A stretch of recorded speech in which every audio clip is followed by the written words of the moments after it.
Jangan lupa untuk subscribe dan nyalakan lonceng notifikasinya. Pemirsa, skuad timnas Indonesia U23 diminta fokus dan hati-hati saat meladeni Thailand di babak semifinal SEA Games 2021. Di mana pelatih Sinteyong meminta pemainnya untuk meminimalisir kesalahan dalam pertandingan nanti. Lantas bagaimana prediksi pertandingan antara skuad Garuda Muda melawan skuad Gajah Putih? Untuk membahasnya sudah bersama kami ada anggota Dewan Redaksi Media Group, Mas Eko Rahmawanto yang sudah hadir di studio. Selamat pagi Mas Eko. Selamat pagi Abdi. Baik Mas Eko, saya langsung saja, seperti apa evaluasi dan juga yang harus diperhatikan tim skuad Garuda Muda di pertandingan di sore melawan Thailand? Ya, Thailand ini kan sebetulnya musuh bebuyutan Indonesia, baik di SEA Games maupun di Piala AFF. Kemudian ketika di final Piala AFF kita kalah dengan Thailand, tapi skuadnya sekarang berbeda. Ya, meskipun mayoritas dari pemain kita banyak yang bermain di AFF. Thailand juga demikian, tidak ada pemain-pemain yang berlaga di AFF itu banyak yang tidak bermain di sekarang di SEA Games. Tapi sebaliknya pemain Indonesia banyak yang kemarin di AFF juga main di SEA Games karena kemarin pemain-pemain muda yang ada di sana. Jadi sekarang ketika melawan Vietnam kita punya keuntungan nih karena pemain-pemain yang di AFF itu kan sudah mulai tune in ya kemarin, sudah mulai berkembang dan lain-lain. Memang kita kalah melawan Vietnam kemarin.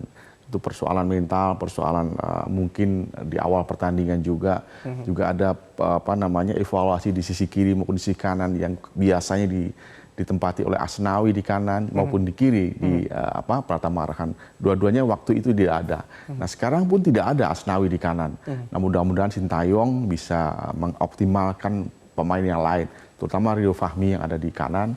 Mungkin dan di kiri sudah tidak masalah karena sudah ada Dewangga. Baik, nah itu juga yang menjadi pertanyaan, apakah tanpa Asnawi ada dampak buat lini belakang di timnas skuad Garuda nanti? Saya kira iya pasti ada, karena Asnawi ini kan pemain yang sangat diandalkan ya, di AFF maupun di SEA Games. Permainnya juga lugas, ketika kemarin Indonesia mengalahkan Timor Leste, mengalahkan Filipina maupun Myanmar, kan kelihatan sekali peran Asnawi di sana. Memang 2 kali akumulasi kartu kuning membuat dia nggak bisa bermain. Nah Rio ketika bermain melawan Vietnam di pertandingan pertama memang tidak optimal. Tapi selanjutnya ketika dimainkan di babak kedua, dia sudah bisa mulai tune in. Mudah-mudahan ketika melawan Thailand tadi, Rio, Fahmi atau mungkin pemain yang lain yang mungkin diturunkan oleh Sintayong bisa beradaptasi dan bisa menjaga khususnya lini belakangnya sisi kanan. Baik, artinya ada taktik sendiri yang harus dipraktekkan dan harus diterapkan nanti. Nah, terkait dengan taktik, pelatih Sintayong ini biasanya suka ubah taktik.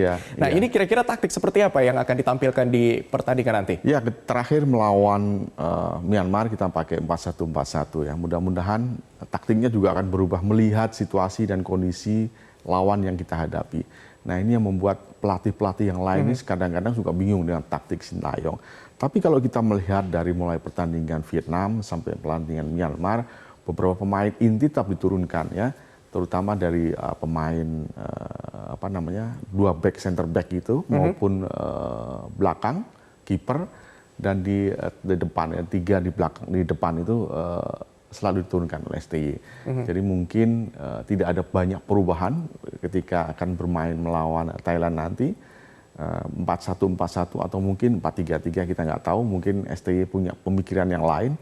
Yang paling penting kita adalah fokus mengalahkan Thailand hingga target untuk masuk final dan merebut medali emas bisa tercapai. Baik, karena ini ada musuh bebuyutan ya, tidak hanya di SEA Games saya tapi juga di AFF kemarin juga ya. Baik Mas Eko, ini terkait dengan pertandingan kemarin sebelumnya Thailand pada saat melawan Laos, dia tidak menurunkan pemain-pemain andalannya begitu, malah justru diistirahatkan, terkesan untuk disiapkan melawan tim Garuda Muda nanti. Apa yang perlu diantisipasi? Ya, memang pelatih Thailand tidak menurunkan beberapa pemain intinya ya. Mereka sangat fokus untuk di semifinal. Apakah akan menghadapi Indonesia ataukah Vietnam? Tapi kan kita melihat sekarang bertemu dengan Indonesia. Strateginya saya kira untuk memulihkan stamina-nya ya, agar kemudian nanti di semifinal bisa bermain full 90%. Ada 3 pemain Thailand yang tidak diturunkan di sana yang bermain di luar negeri, khususnya di Inggris dan Norway, yang biasanya ditampilkan oleh pelatih Thailand di babak-babak penyisian.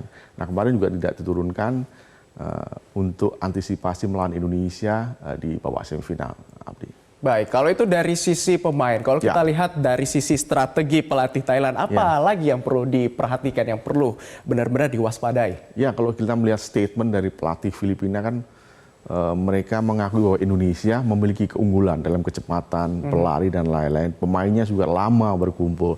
Jadi Thailand sangat mewaspadai Indonesia untuk pertandingan kali ini. Meskipun Indonesia kalah 0-3 di pertandingan pertama melawan Vietnam. Jadi tidak menjadi ukuran bagi Thailand untuk tidak waspada terhadap Indonesia.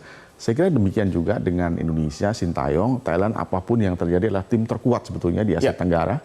Dia sering menjadi juara baik di SEA Games maupun di Piala AFF. Jadi tidak ada alasan untuk tidak kita waspada dengan Thailand. Baik.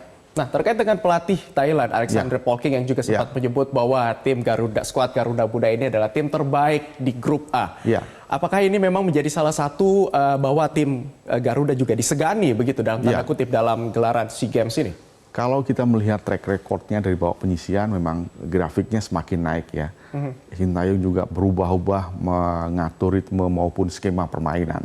Jadi kalau apa yang dikatakan oleh pelatih Thailand, saya kira mungkin bisa jadi benar, bisa jadi cywar. Tapi kita tidak perlu terlalu dalam untuk mencampuri urusan di Thailand.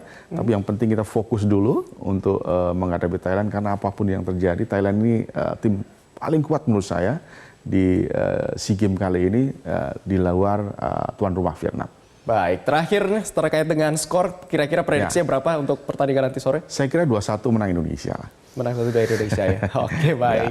Ya, kita harapkan skor yang terbaik ya untuk tim Garuda Muda ya dalam gelaran SEA Games Vietnam 2021 dan melawan Thailand sore nanti. Baik, terima kasih Mas Eko sudah bergabung bersama kami dan juga memberikan prediksi dan penjelasan terkait dengan pertandingan sore nanti dalam laga semifinal di SEA Games Vietnam 2021 melawan Thailand.